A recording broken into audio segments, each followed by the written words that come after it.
Hello everyone, welcome back to my YouTube channel. दोस्तों, आज की इस वीडियो में हम बात करने वाले हैं ह्यूमन रिसोर्स मैनेजमेंट के एक बहुत ही इम्पॉर्टेंट टॉपिक पर, वो है ट्रेनिंग। जी हाँ दोस्तों, इस वीडियो में हम कवर करने वाले हैं ट्रेनिंग क्या है, ट्रेनिंग की डेफिनेशंस क्या है, ट्रेनिंग का ऑब्जेक्टिव क्या है। साथ ही हम बात करेंगे ट्रेनिंग के इम्पोर्टेंस एंड नीड क्या है, क्यों एक ऑर्गेनाइजेशन में ट्रेनिंग दी जाती है। तो दोस्तों आइए वीडियो शुरू करते हैं। तो सबसे पहले हम बात कर लेते हैं ट्रेनिंग क्या है। स्पेशली यहाँ पर ट्रेनिंग जो है हम एम्प्लॉय के कंटेक्स्ट में ही बात कर रहे हैं। एम्प्लॉय ट्रेनिंग क्या है? सो ट्रेनिंग क्या है? Training is concern with increasing the knowledge and skills of employees for doing specific jobs and development involve the growth of employees in all aspect. So training का जो concept है वो किसी particular specific job को करने के लिए एक एम्प्लॉय के नॉलेज और स्किल को इंक्रीज करने को जो है वो ट्रेनिंग कहा जाता है। पर्टिकुलर स्पेसिफिक जॉब ट्रेनिंग की हम बात कर रहे हैं, क्योंकि यहाँ पर ट्रेनिंग कौन सी है? एम्प्लॉय ट्रेनिंग की बात कर रहे हैं। सो एम्प्लॉय ट्रेनिंग जो है वो कोई ना कोई स्पेसिफिक जॉब को करने के लिए ली जाती है, और उस स्पेसिफिक जॉब को करने के लिए एम्प्लॉय को नॉलेज गेन करना होता है या स्किल्स गेन करनी पड़ती है, ताकि वो उस जॉब को अच्छी तरीके से परफॉर्म कर सके। सो ट्रेनिंग क्या है? एडविन फिलिपो ने कहा है, training is the act of increasing the knowledge and skills of an employee for doing a particular job। किसी भी पर्टिकुलर जॉब को करने के लिए नॉलेज और स्किल्स की रिक्वायरमेंट होती है, और उसी नॉलेज और स्किल्स को इंक्रीज करने के लिए ट्रेनिंग दी जाती है। ओके, सो ट्रेनिंग क्या करती है? स्किल्स को एनहांस करती है एम्प्लॉय की, और नॉलेज को एनहांस करती है, ताकि वो पर्टिकुलर जॉब को अच्छी तरीके से कर सके। अब बात करते हैं ऑब्जेक्टिव्स ऑफ ट्रेनिंग। ट्रेनिंग का क्या ऑब्जेक्टिव है? क्यों किसी ऑर्गेनाइजेशन के अंदर ट्रेनिंग प्रोवाइड की जाती है? सो ट्रेनिंग जो है वो फर्स्ट ऑब्जेक्टिव है to provide job related knowledge to the workers. अगर हम एम्प्लॉय ट्रेनिंग की बात कर रहे हैं, तो एम्प्लॉय ट्रेनिंग क्यों प्रोवाइड की जाती है? उसका पर्पज़ है कि एम्प्लॉय को जॉब से रिलेटेड पूरा नॉलेज हो पाए कि वो जॉब क्या है, उसको कैसे करनी है, पर्टिकुलर जॉब के लिए क्या स्किल्स की रिक्वायरमेंट है। तो ऑल ओवर नॉलेज जो है उस जॉब का हो जाएगा एम्प्लॉय को, तो वो अच्छी तरीके से उस जॉब को परफॉर्म कर सकता है। इसीलिए ऑर्गेनाइजेशन में ट्रेनिंग जो है वो एम्प्लॉय को जॉब के नॉलेज को एनहांस करने के लिए प्रोवाइड की जाती है। सेकेंड ऑब्जेक्टिव है to impart skills among the workers systematically so that they may learn quickly. Worker को स्किल्स सिस्टमेटिकली जो स्किल्स है वो सिखाने के लिए ट्रेनिंग दी जाती है, ताकि उस काम को वो बहुत क्विकली कर ले, जल्दी काम कर सके, अच्छे से काम कर सके। उसके लिए वर्कर को स्किल्स को सिखाना होगा, ताकि वो शॉर्ट ड्यूरेशन में बहुत अच्छी तरीके से परफॉर्म कर ले। तो उसके लिए ट्रेनिंग की रिक्वायरमेंट होती है। थर्ड है to bring about change in the attitudes of the workers towards fellow workers, supervisor and the organisation. So training का ऑब्जेक्टिव है वर्कर के एटीट्यूड में चेंज लाना। ट्रेनिंग जो है वो एटीट्यूड को चेंज करती है। और एटीट्यूड किसके प्रति चेंज करती है? ऑर्गेनाइजेशन में अगर एम्प्लॉय ट्रेनिंग की बात की जाए, तो एम्प्लॉय ट्रेनिंग का पर्पस जो है वो वर्कर का एटीट्यूड अपने सुपरवाइज़र के प्रति चेंज करना और ऑर्गेनाइजेशन के लिए चेंज करना।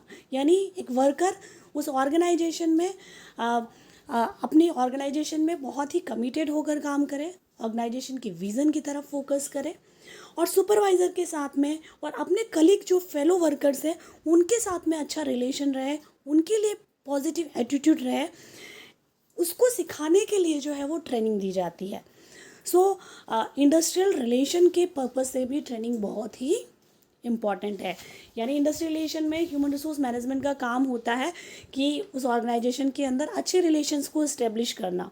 और कई बार आप देखेंगे एक ऑर्गेनाइजेशन के अंदर वर्कर्स और एम्प्लॉयर के साथ में उनके रिलेशंस अच्छे नहीं होते हैं। कई बार वर्कर और वर्कर के साथ में अच्छे रिलेशंस नहीं होते हैं। तो रिलेशंस को ठीक करने के लिए जो है वो ट्रेनिंग प्रोवाइड की जाती है, क्योंकि ख़राब रिलेशन होने के पीछे भी एटीट्यूड बहुत बड़ा रोल निभाता है। आपका एटीट्यूड पॉजिटिव है तो आप जो है वो अच्छे रिलेशंस अपने कलीग्स के साथ, अपने मैनेजमेंट के साथ में रखेंगे और आपका एटीट्यूड नेगेटिव है, तो कई बार नेगेटिव एटीट्यूड के कारण आपके रिलेशंस अपने फेलो वर्कर के साथ या अपने सुपरवाइज़र के साथ में ख़राब हो जाते हैं। तो एटीट्यूड को इम्प्रूव करने के लिए, चेंज करने के लिए ट्रेनिंग बहुत बड़ा रोल निभाती है। सो ट्रेनिंग का ऑब्जेक्टिव है, एम्प्लॉय ट्रेनिंग का ऑब्जेक्टिव है कि कैसे वर्कर के एटीट्यूड को चेंज किया जाए, ये सिखाना ही जो है वो ट्रेनिंग का पर्पज़ है। नेक्स्ट है to improve the productivity of the workers and the organisation. Training का पर्पज़ है कि वर्कर की प्रोडक्टिविटी को एनहांस करना। ऑर्गेनाइजेशन में मैनेजमेंट का पर्पज़ भी यही है कि एम्प्लॉयज़ अच्छा परफॉर्म करें, उनकी प्रोडक्टिविटी अच्छी हो। लेकिन कई बार एम्प्लॉय कई कारणों के कारण अच्छे से काम नहीं कर पाते हैं, प्रोडक्टिविटी पर फोकस नहीं कर पाते हैं। सो उन रीजंस को आइडेंटिफाई करना कि क्या कारण है जिसके कारण एम्प्लॉय वर्क पर फोकस नहीं कर पा रहा है, प्रोडक्टिविटी नहीं दे पा रहा है। क्या एम्प्लॉय की स्किल्स की शॉर्टेज है, क्या काम को लेकर उसको नॉलेज नहीं है, या इनडिसिप्लिन है।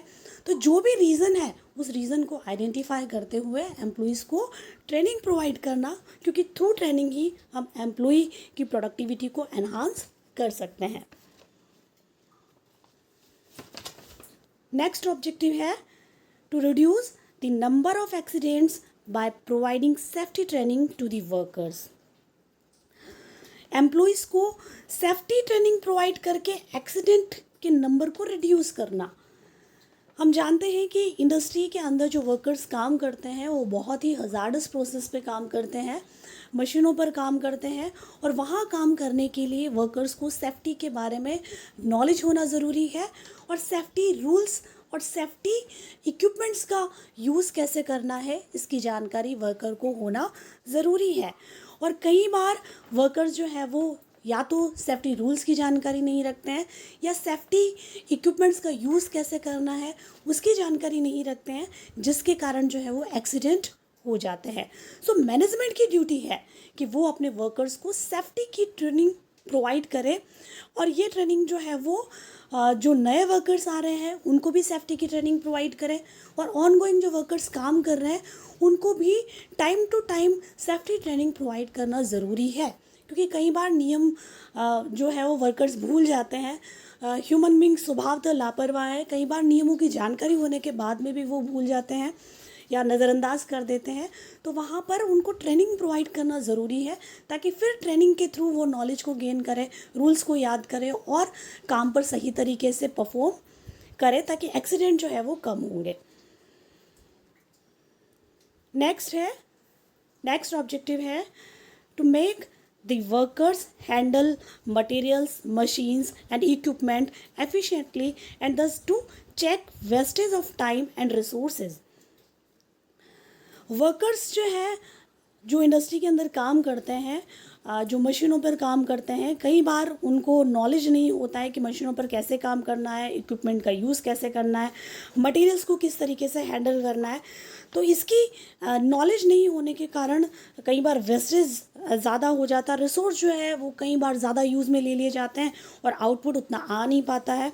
कई बार टाइम भी वेस्ट हो जाता है, क्योंकि काम नहीं आएगा, नॉलेज नहीं होगा, तो डेफिनेटली वर्कर उस पर्टिकुलर काम को करने में बहुत ज़्यादा टाइम लेगा, या फिर वो काम करेगा तो वहाँ पर कुछ न कुछ वेस्टेज करेगा। तो उससे कहीं ना कहीं रिसोर्सेज जो है वो तो मैनेजमेंट के वेस्ट होंगे ही, टाइम भी वेस्ट होगा, रिसोर्सेज भी वेस्ट होंगे। सो इम्पॉर्टेंट है कि वर्कर्स को ट्रेनिंग प्रोवाइड करके उनको ट्रेनिंग देकर जो है वो सारी चीज़ें सिखाई जाए, ताकि वो सही तरीके से मशीन और मटेरियल को हैंडल कर पाए। लास्ट ऑब्जेक्टिव है to prepare workers for promotion to higher jobs by imparting them advanced skills. Worker को प्रमोशन के लिए तैयार करना, और प्रमोशन वर्कर को जॉब पर कैसे मिलेगा, अगर वो अपने नॉलेज को एनहांस करेंगे, अपनी स्किल्स को एनहांस करेंगे और उसके अकॉर्डिंगली परफॉर्म करेंगे। अगर वर्कर अपनी स्किल्स का सही यूटिलाइजेशन करते हुए, अपने नॉलेज को और एनहांस करते हुए काम करेगा, तो डेफिनेटली उसको कुछ समय के बाद में प्रमोशन मिलेगा, और मैनेजमेंट भी उन्हीं एम्प्लॉयज़ या वर्कर्स को प्रमोशन देगी जो बहुत अच्छा परफॉर्म कर रहे हैं, जो अपने नॉलेज को एनहांस कर रहे हैं, जो एडवांस स्किल्स को सीख रहे हैं। तो डेफिनेटली उनको प्रमोशन भी जल्दी दिया जाएगा। सो ट्रेनिंग का पर्पस है कि एम्प्लॉय को प्रमोशन के लिए भी तैयार करना, ताकि उससे मैनेजमेंट को भी फ़ायदा होगा और एम्प्लॉयज़ को भी फ़ायदा होगा।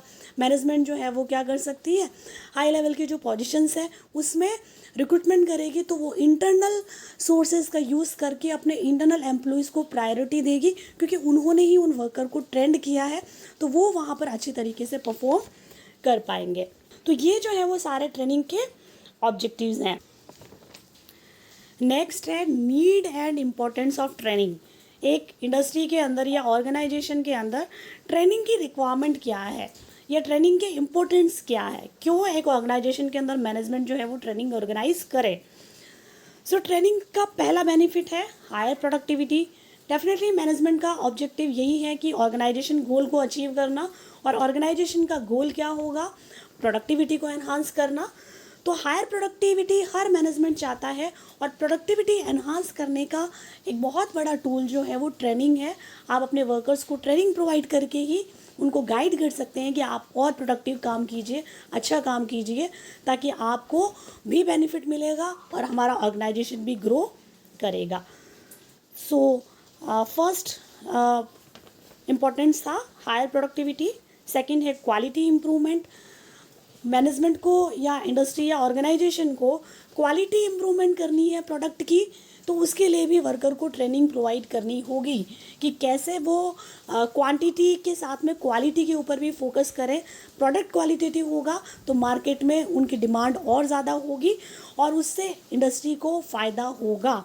तो क्वालिटी प्रोडक्ट प्रोड्यूस करने के लिए वर्कर को गाइड करना होगा, उसको सिखाना होगा, उसको ट्रेन करना होगा, उसकी स्किल्स को अपडेट करना होगा, ताकि वो क्वालिटी इम्प्रूवमेंट पर फोकस कर पाए। थर्ड इम्पोर्टेंस है रिडक्शन ऑफ लर्निंग टाइम। सीखने समय में सीखना। ट्रेनिंग ही एक ऐसा माध्यम है या टूल है जिसके थ्रू हम कम समय में वर्कर को कोई भी चीज़ सिखा सकते हैं। कोई भी ट्रेनिंग आप वर्कर को, कोई भी अपडेट मशीन में हुआ है, टेक्नोलॉजी में हुआ है, लेजिस्लेशन में हुआ है, या और कोई ऑर्गेनाइजेशन पॉलिसी में चेंज हुआ है, वर्कर को बताना है या सिखाना है, तो आप उनको ट्रेनिंग प्रोवाइड करके ही सिखा सकते हैं कि क्या कैसे उन्हें काम करना है, कैसे मशीन को डील करना है, कैसे सॉफ्टवेयर चलाना है, कैसे नए इक्विपमेंट्स पर काम करना है। वो सारी चीज़ें आप शॉर्ट ड्यूरेशन में ट्रेनिंग के थ्रू ही सिखा सकते हैं। सो ट्रेनिंग जो है वो कम समय में वर्कर को बहुत सारा नॉलेज दे सकती है। इसके अलावा नेक्स्ट है इंडस्ट्रियल सेफ्टी। इंडस्ट्रियल सेफ्टी के पॉइंट ऑफ व्यू से भी ट्रेनिंग बहुत ज़रूरी है। सेफ्टी इंडस्ट्री में वर्कर के लिए भी ज़रूरी है और ऑर्गेनाइजेशन पॉइंट ऑफ व्यू से भी सेफ्टी बहुत ज़रूरी है। सो सेफ्टी के लिए ट्रेनिंग देना बहुत ज़रूरी है वर्कर्स को। ट्रेनिंग अगर वर्कर्स को टाइमली दी जाएगी तो वर्कर्स सेफ्टी के प्रति अवेयर होंगे, केयरलेस नहीं होंगे, सेफ्टी का ध्यान रखेंगे, जिससे मैनेजमेंट को जो एक्सीडेंट होने पर जो कंपनसेशन एम्प्लॉयज़ को देना पड़ता है उसकी कॉस्ट कम से कम पे करनी पड़ेगी और उनकी प्रोडक्टिविटी जो है वो कंटिन्यू चलेगी। सो ट्रेनिंग इंडस्ट्रियल सेफ्टी के पॉइंट ऑफ व्यू से भी बहुत इंपॉर्टेंट है। नेक्स्ट है reduction of turnover and absenteeism. Organisation में एब्सेंटिज्म का प्रॉब्लम है या टर्नओवर की रिडक्शन की दिक्कत है तो आप अपने वर्कर्स को ट्रेनिंग प्रोवाइड कीजिए, क्योंकि वर्कर जो है वो एब्सेंटिज्म ज़्यादा अनुपस्थित रहते हैं इंडस्ट्री के अंदर, तो उसके पीछे कोई ना कोई रीज़न होगा। आपको अपनी ऑर्गेनाइजेशन में ट्रेनिंग प्रोवाइड करके उनको बताना होगा कि एब्सेंटिज्म से उनको क्या नुकसान हो सकता है और ऑर्गेनाइजेशन को क्या लॉस हो सकता है। और साथ में टर्नओवर अगर बहुत ज़्यादा होता है, वर्कर आपकी ऑर्गेनाइजेशन छोड़ कर भी जा रहे हैं, तो भी आपको उनको ट्रेनिंग प्रोवाइड करनी चाहिए कि क्या रीज़न्स है जिसके कारण वर्कर हमारी ऑर्गेनाइजेशन लगातार छोड़कर जा रहे हैं। तो उसके लिए उनको ट्रेंड किया जाए कि आपको कोई करियर एडवांसमेंट नहीं मिल पा रहा है, कि आपको सेफ्टी फैसिलिटी नहीं मिल पा रही है, कि आपको वेलफेयर फैसिलिटी नहीं मिल पा रही है, तो क्या दिक्कतें हैं उसको लेकर उनको ट्रेंड किया जाए और उनकी नीड को पूरा किया जाए, ताकि जो है वो टर्नओवर और एब्सेंटिज्म कम हो सके। नेक्स्ट है टेक्नोलॉजी अपडेट। टेक्नोलॉजी को अपडेट करने में भी ट्रेनिंग का बहुत बड़ा रोल है।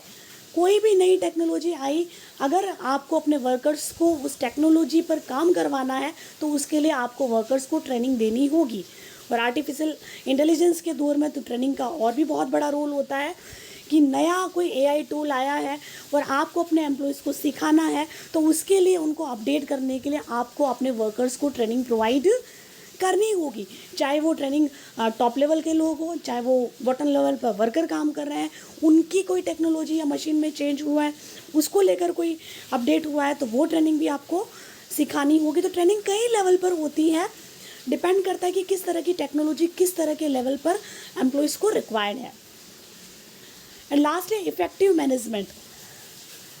इफ़ेक्टिव मैनेजमेंट के लिए भी ट्रेनिंग बहुत इम्पॉर्टेंट है, क्योंकि मैनेजमेंट को शॉर्ट ड्यूरेशन में लोगों को सिखाना है, कम कॉस्ट पर काम करवाना है, कम रिसोर्सेज का यूटिलाइजेशन करते हुए ज़्यादा आउटपुट चाहिए। यही मैनेजमेंट है कि कॉस्ट कम पे करनी पड़े और हमको ज़्यादा आउटपुट मिल जाए। यही इफ़ेक्टिव मैनेजमेंट है। कम टाइम में शॉर्ट ड्यूरेशन में ज़्यादा काम करवा लिया जाए। तो वो इफ़ेक्टिव मैनेजमेंट करने के लिए ट्रेनिंग बहुत इंपॉर्टेंट है। अगर आप वर्कर्स को ट्रेनिंग दे देंगे, एम्प्लॉयज़ को ट्रेनिंग दे देंगे, तो आप इफ़ेक्टिव मैनेजमेंट कर सकते हैं, क्योंकि एम्प्लॉय जो है वो नॉलेजेबल हो जाएगा, स्किल्ड हो जाएगा, अपनी परफॉर्मेंस पर फोकस करेगा, जिससे इफ़ेक्टिव मैनेजमेंट हम कर सकते हैं। तो ट्रेनिंग के बहुत से बेनिफिट्स